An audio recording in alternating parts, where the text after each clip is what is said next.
just have to keep on believing, and I have to know it's in His place.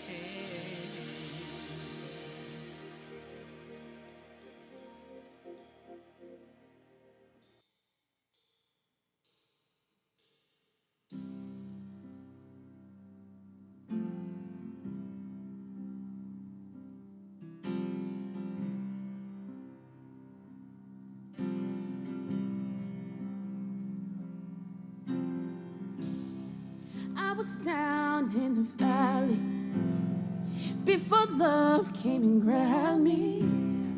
Never thought I'd see the sun again. Without no hesitation, you became my resurrection. All the light that came shining in. And I got beauty for ashes, and I got joy for mourning, and I got praise for heaviness. Love is a miracle, and I got beauty for ashes, and I got joy for mourning, and I got praise for heaviness. Love is a miracle. This is more than religion. Glad I made my decision. Hope reversed the curse I was walking in. Yeah. Now I'm dancing on my grave clothes. Where you lead me, I will follow. You gave a light that the darkness can't comprehend.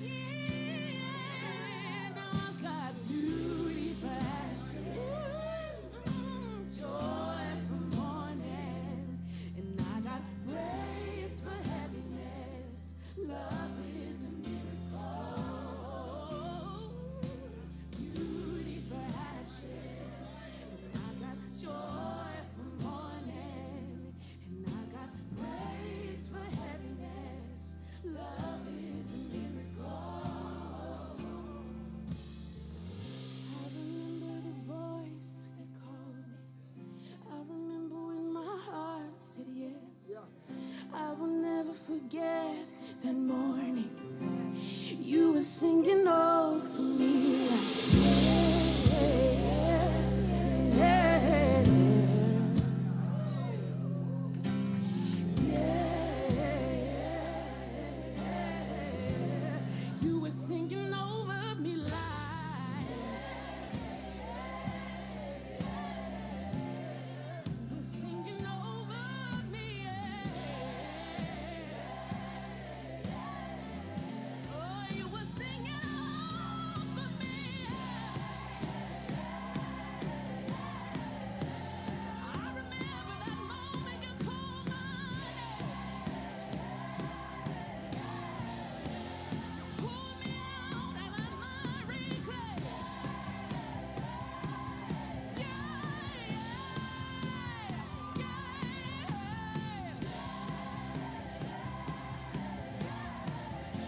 now I've got beauty for ashes, and I've got joy for mourning, and I've got praise for heaviness.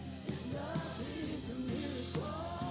Oh, and I've got beauty for ashes, and I've got joy for mourning, and I've got praise for heaviness. Love is a now I've got mercies in the morning, and I've got rivers ever flowing, and I've got freedom and I'm dancing. Love is a miracle.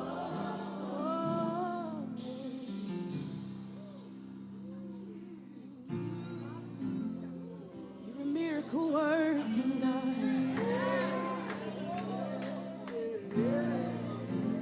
No one is too far.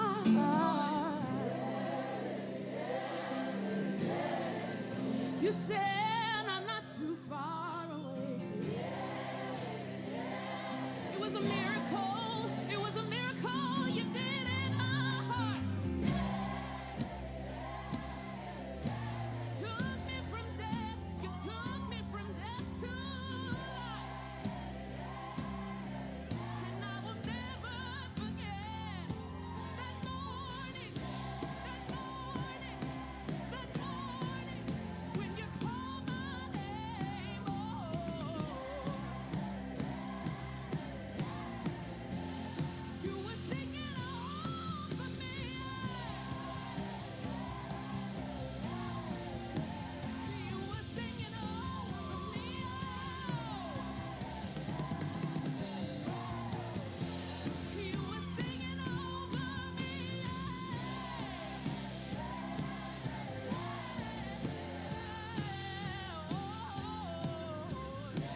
that one is mine. You set me apart for your purpose. Thank you, Lord. You set me apart for a purpose. When the world said no, you said yes. When the world said no, you said yes. When the world said no, you said yes. When they pushed me to the side, you said yes. When they pushed me to the side, oh, you said yes. You said yes. You said yes. Oh, you said yes. When the world said no,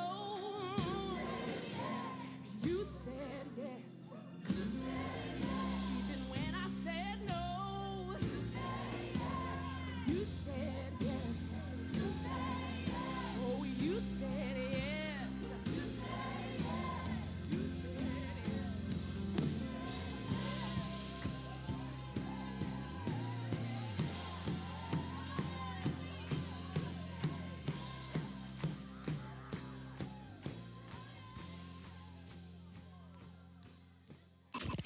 Connecting the community through gospel. The new 107.9 FM, W300EB, Macon, and WDDO 980 AM, Perry, Macon. The views expressed on this program are not necessarily the views of the Glory 980 AM, the Glory Media Group, LLC, WDDO AM, its staff, management, or advertisers, but are the views and opinions of the participants of the broadcast. It is now time for the live broadcast of the NAACP with Gwinnett, Westbrook, and Mr. Dumas. And good evening and welcome to another segment of the NAACP Truth Show. I'm Willie Dumas, your host. Glad you could join us today. We got a lovely day outside, all sunny, and I'm sure you're out enjoying it. And if you're not, you should be. We don't get this kind of weather very often, so hope you're having a good day today, and hope you're getting out and doing some fun things. Today, I have a special guest joining us today, and of course, President Westbrooks will be joining us later. We have one of the candidates that's running for sheriff. We've got Mr. Marshall Hughes here, one of the local guys from the east side that's decided to run for sheriff, and we're certainly happy to have him on our show today.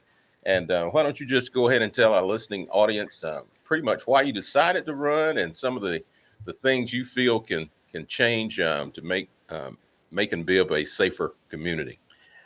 Thank you for having me. I appreciate you, you and Ms. Westbrook allowing me to be here today to come present myself before the people. And my name is Marshall Hughes. I'm a proud native of Macon, Bibb County. I graduated from Northeast High School. I'm a former Bibb County Deputy Sheriff. I did 9.5 years at the Bibb County Sheriff Department. I'm a successful small business owner for 18 years here in Macon, Georgia. I'm a former district attorney investigator at Bibb County District Attorney's Office for the past 2 years.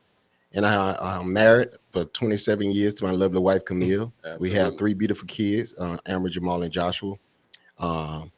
Reason why I run for sheriff is because, for the past 2 years, since I've been at the District Attorney's Office when I investigated, I was able to witness and observe a lot of injustice that's going on in the city of Macon. And I think we need someone in office at the Bibb County Sheriff Department that cares about the people, that cares about everybody, not just a certain group of people, but everybody.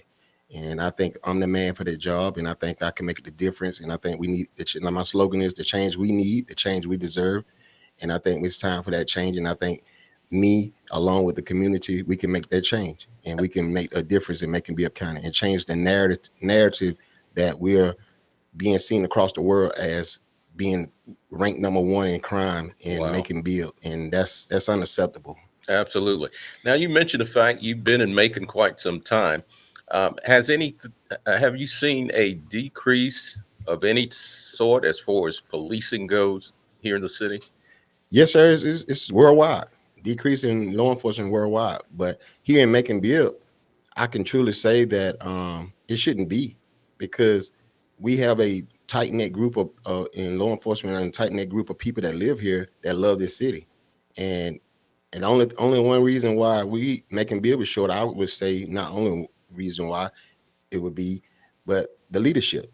The leadership is not what it need to be, and I think that's what pushes people away, and also people don't want to come here, because who want to work for a individual that does not value their employees, that does not give them credit when they deserve the credit, does not promote them when they're in the public.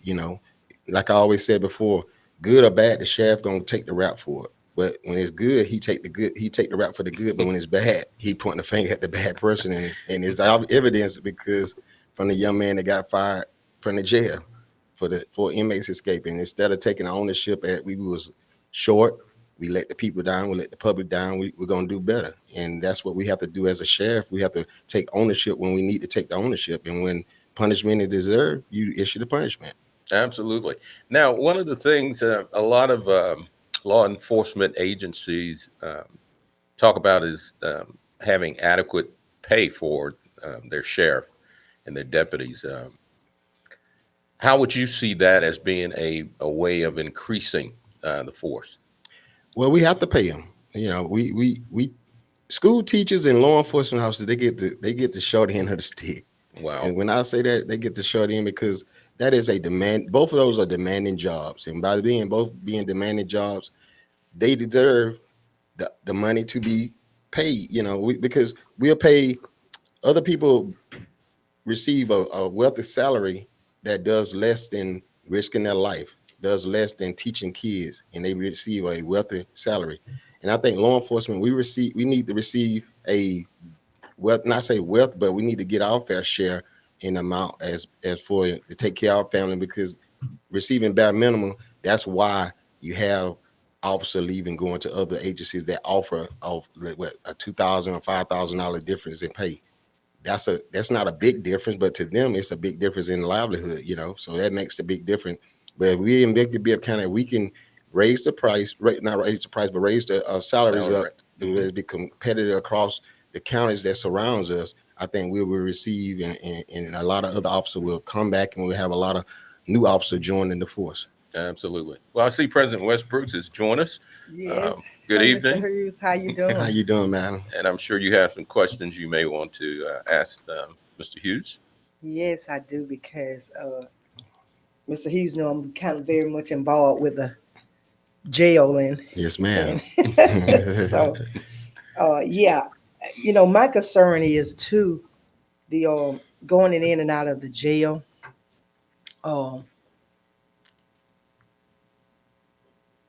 I know that the jail is old right now. They actually need a new jail. And I try to explain to people, when you're in jail, you're not supposed to be comfortable.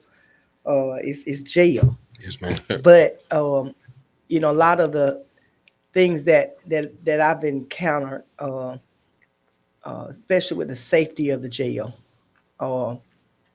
is there anything that you would do different, or what would you, I guess, change or do anything to make sure that, because I'm talking about the inmates, and I'm also talking about the sheriff themselves, is because we hear them talk about the shortage of sheriffs that they have now, and shortage in the jail. Yes, ma'am. And I know that we recently, heard about the breakout and the inmates breaking out, but I think that too had a lot to do with the shortage of staff that night. Yes, ma'am. So what would you do to ensure that, the safety of the inmates and, 'cause Community as well. Yeah, they're doing a lot of, because they're doing, it's things like they make shanks and stuff like that. I've received pictures where, they actually make this kind of stuff Yes, in ma'am. jail. So They do. So can you kind of elaborate on that a little bit? Yes, ma'am. Welcome. Thank you for being here. Thank you. Like I Thank told you earlier, for I appreciate. accepting. Yes, ma'am. Thank you for inviting me. And for me, as a ex-deputy, I worked in the jail. I did 4.5 years inside the correction division when I was a deputy sheriff. And what I would do different, the jail is the baby of the sheriff department. we gotta accept that. That's the baby of the sheriff department.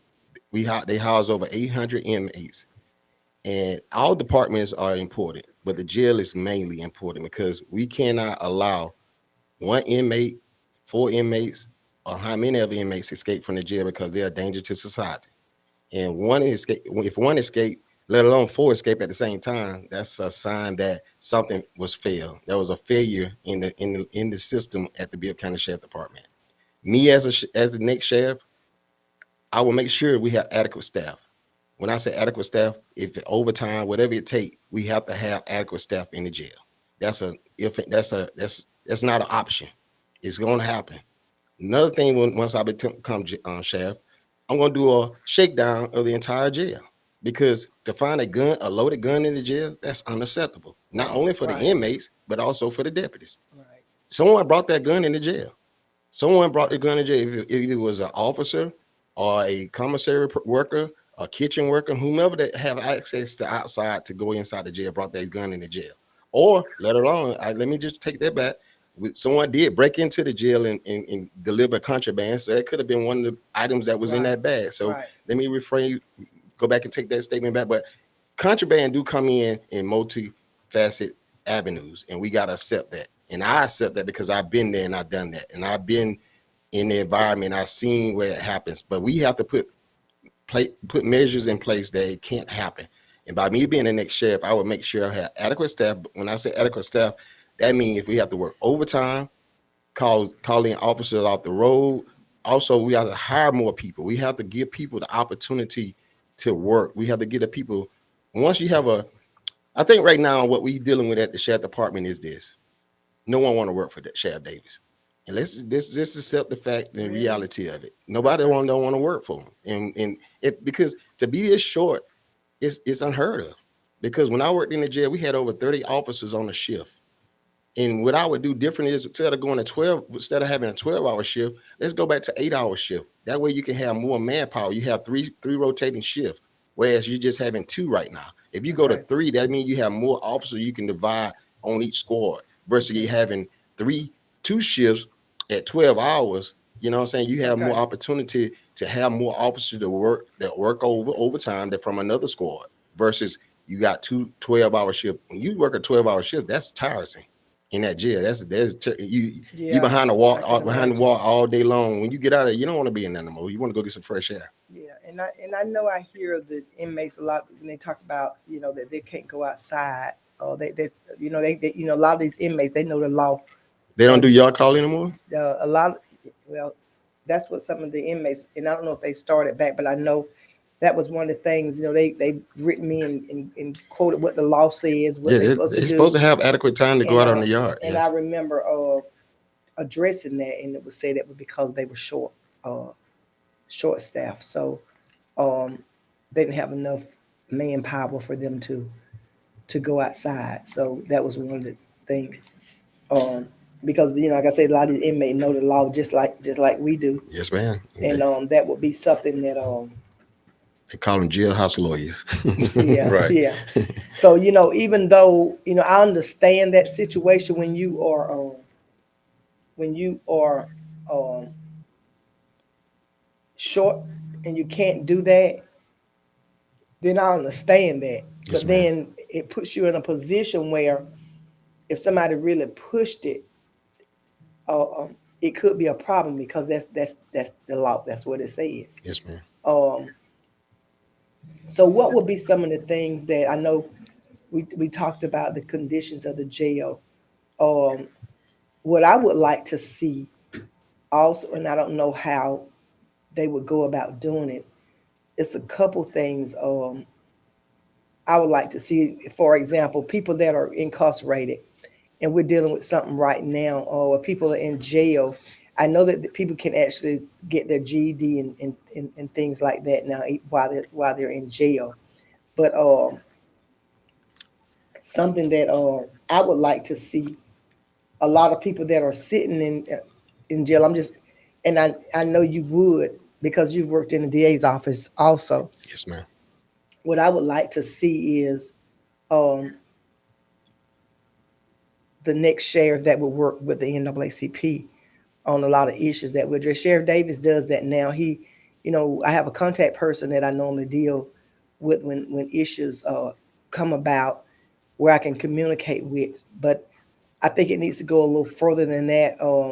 As far as us being if there's issues with organizations such as NAACP able to come into the jail if somebody has an issue where we can just because I think transparency says a lot. Yes, ma'am. Us being able to actually come into the jail when people have complaints where we can see for ourselves. Yes, ma'am. Also, I want to go back to the shortage of of officers. Numbers make a difference. I know, a lot of times we look at the number of sheriff, but when we look at seasoned officers who have the time under their belts, these most of the time make better officers simply because they have the experience. And in being sheriff, would you seek out other seasoned officers to come into the ranks to bring their expertise as well as their experience? To answer Ms. Westbrook question earlier about the partnering with the NAACP, yes, I will be. As the next sheriff, I will partner with you all. I will give you access whenever you all need access, because it's on the right due process. The inmates are have the right to have due process. If anyone is being violated, transparency is the only way. It's the only way. Right. And a program that I would start also would be a redemption program. A redemption program under my leadership will look like this.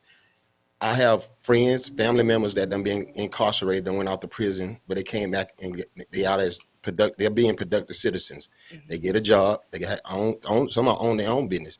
But I want to have them to come back in and talk to first-time offenders, the young guys and young men, and let them know, say, hey, I've been down this road that you're heading down. And this is not going to be your future. This is what you're dealing with right now, but your future is better when you get out. You're going to have a second chance. But when you have to take advantage of that second chance, but that's where a person come in that been there and done that and got out and they got out of prison and did their time, and they out and being a productive citizen, they can give back and talk to the young men, because that's what it's going to take.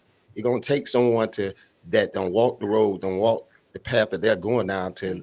Mm-hmm. They won't receive it from me, but they'll receive it from someone that when it did that, went through the same thing that they're about to go through. And also for Mr. Dumas, your question, I've talked to several deputies, retired deputies that left under when they did the early out, and a lot of them still got a lot of work that they want to do for the city of Macon-Bill, and they willing to come back and help me in any capacity that I need help in. And that experience does go across. It's an experience that we need, because that's what it's going to take for hiring new officers that come off the street, and they're going to have someone to be able to train them and teach them the way to go versus just learning on the job.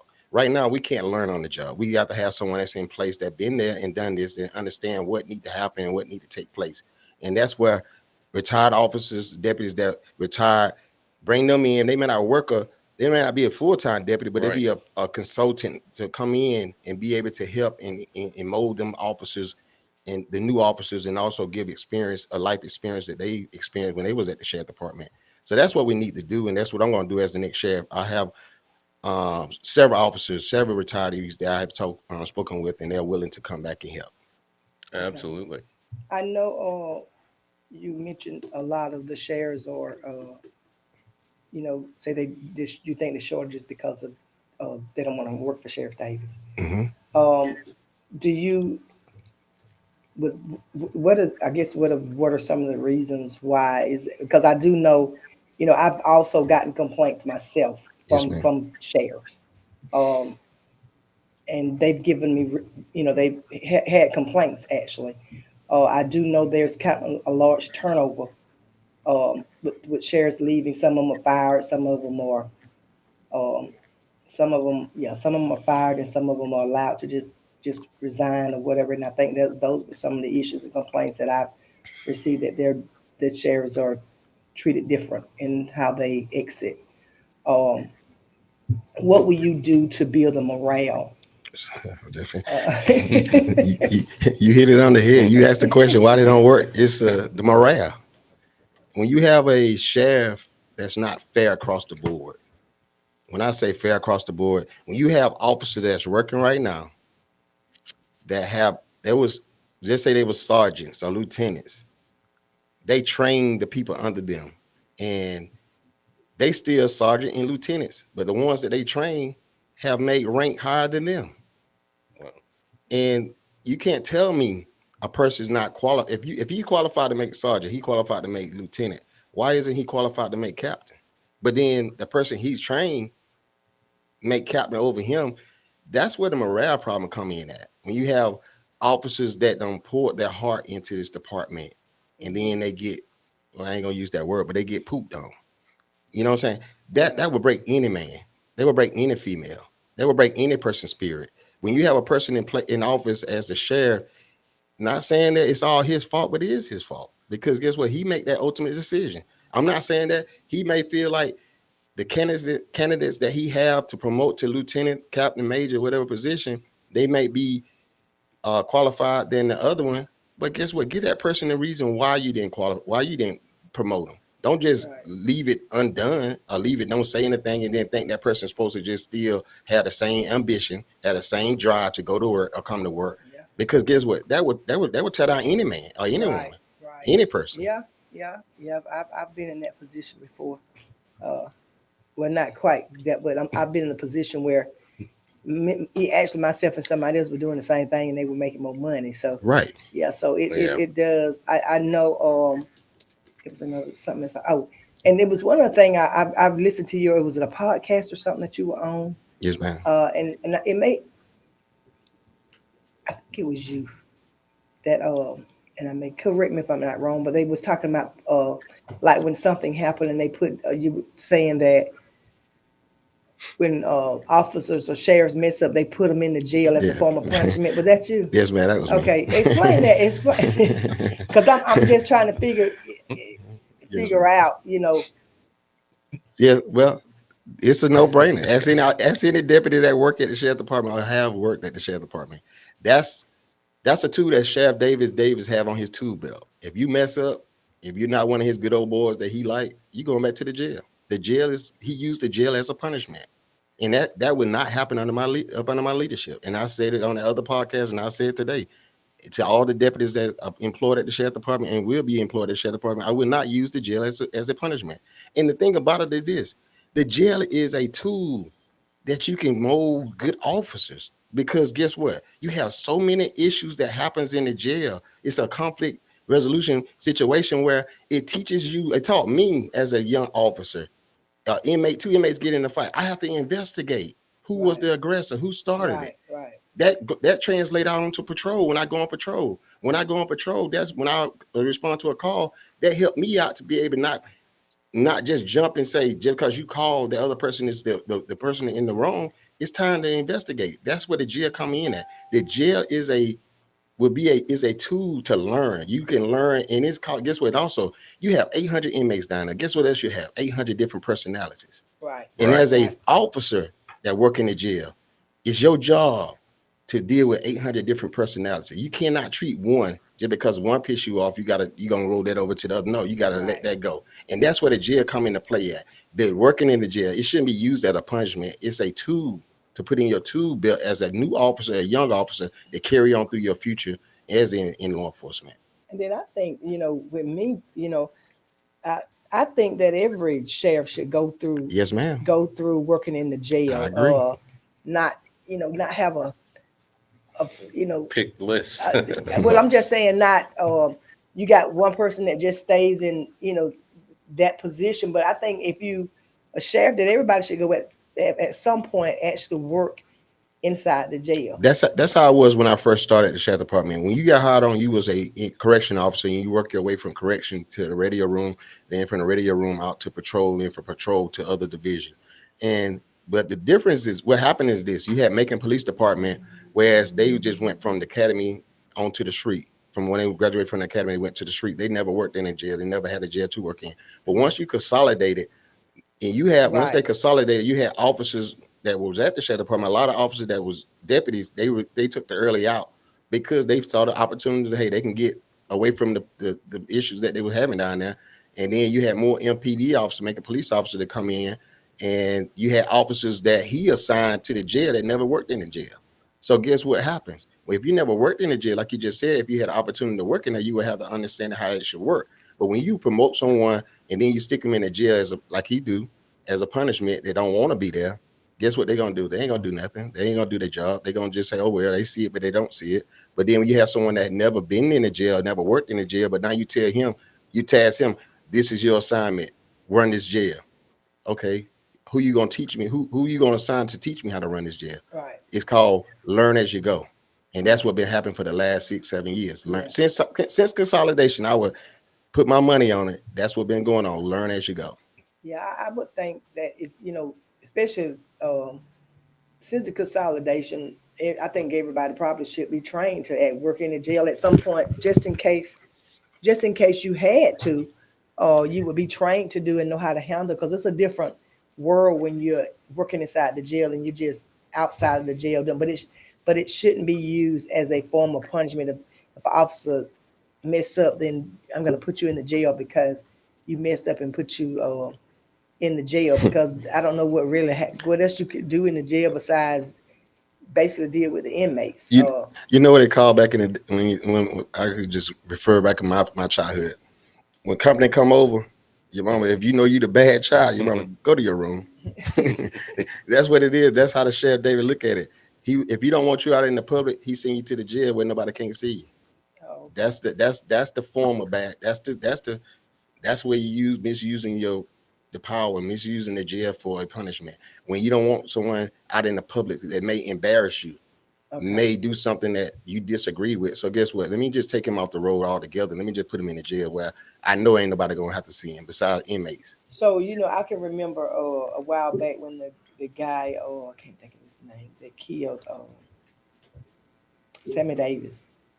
I remember the incident, and then he was not. The district attorney decided not to charge him, but then he was put. But then when they consolidated, he did something else. He shot a dog or something. But anyway, I remember he was pulled out the street and put inside the jail at a desk. He was taken off the streets and put behind the desk at the jail. But there's, like I say, there's other places that if you want to do that, you can put somebody as not necessarily in the jail. But like I say, I don't think the jail should be as for everybody. Every sheriff should have some type of experience working in the jail. Yes, so it won't feel like you are, you've done something wrong because you're put in the jail. Like the jail is a bad place. We're gonna put you here to punish you. Right. So yeah. We have a social media comment here. So Patrick Davis is a person that he's very familiar with the laws and different things like that. So he normally come on the different shows and you can read it, Mr. Toombs. Yes, he says, what are your thoughts about the Senate Bill 63 in the Georgia Assembly, which would make 30 additional crimes eligible for bail? He says some people could be stuck in jail, so overcrowding could be an issue for county jails. Well, I haven't heard about the 63 Senate Bill 63, but I'll look it up. But I heard about the cash bail, OR bond. I think honestly, OR bond should be in place because that would have that's why the jail is overcrowded right now. Is because you have. I'm gonna say like the young lady said it on the news the other day. When you really look at it, you look at individuals that are locked up, that are incarcerated. They don't have funds. They're poor.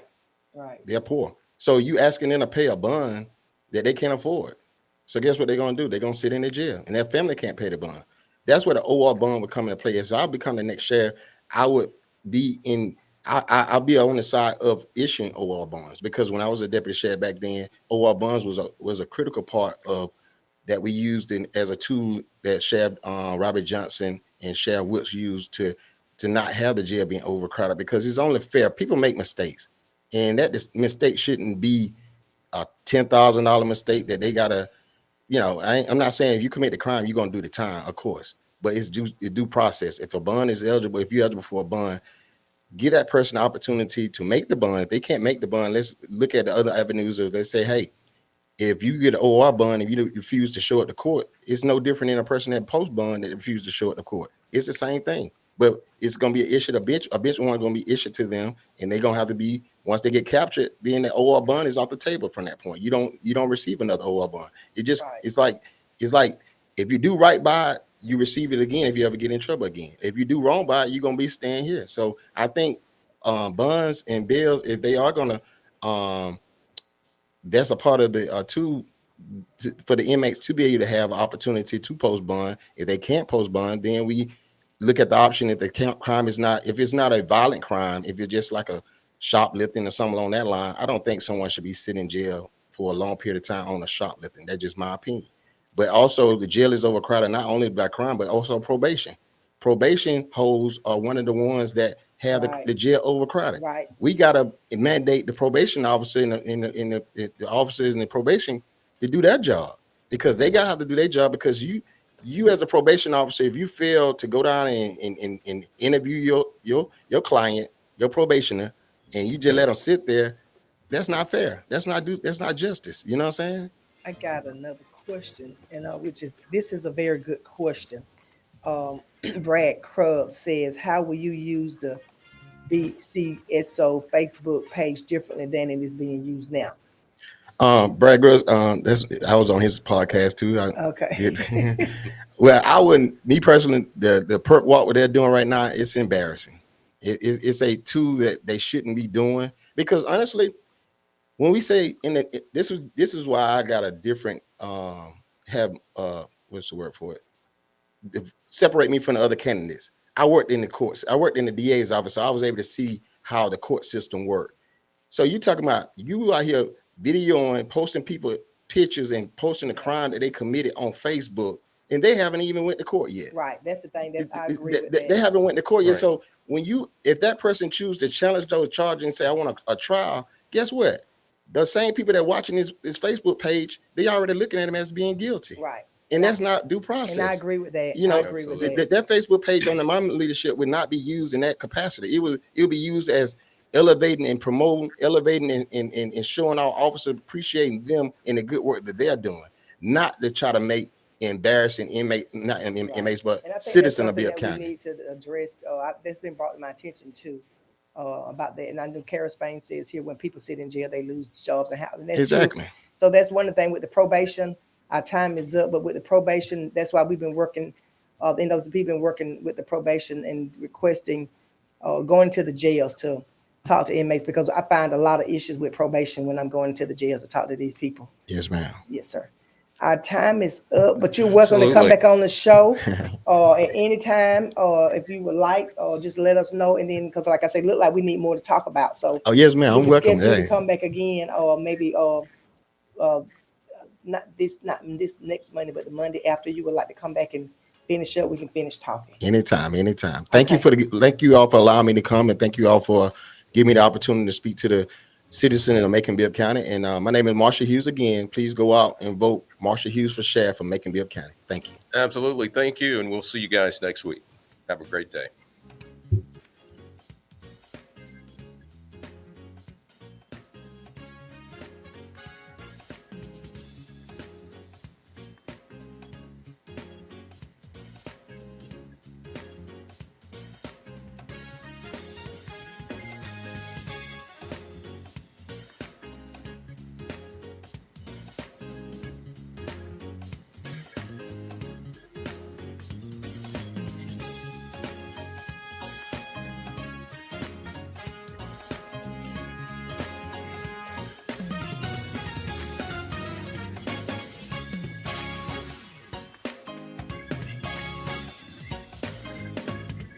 You have been listening to the live broadcast of the NAACP with Gwinnett Westbrook and Mr. Dumas.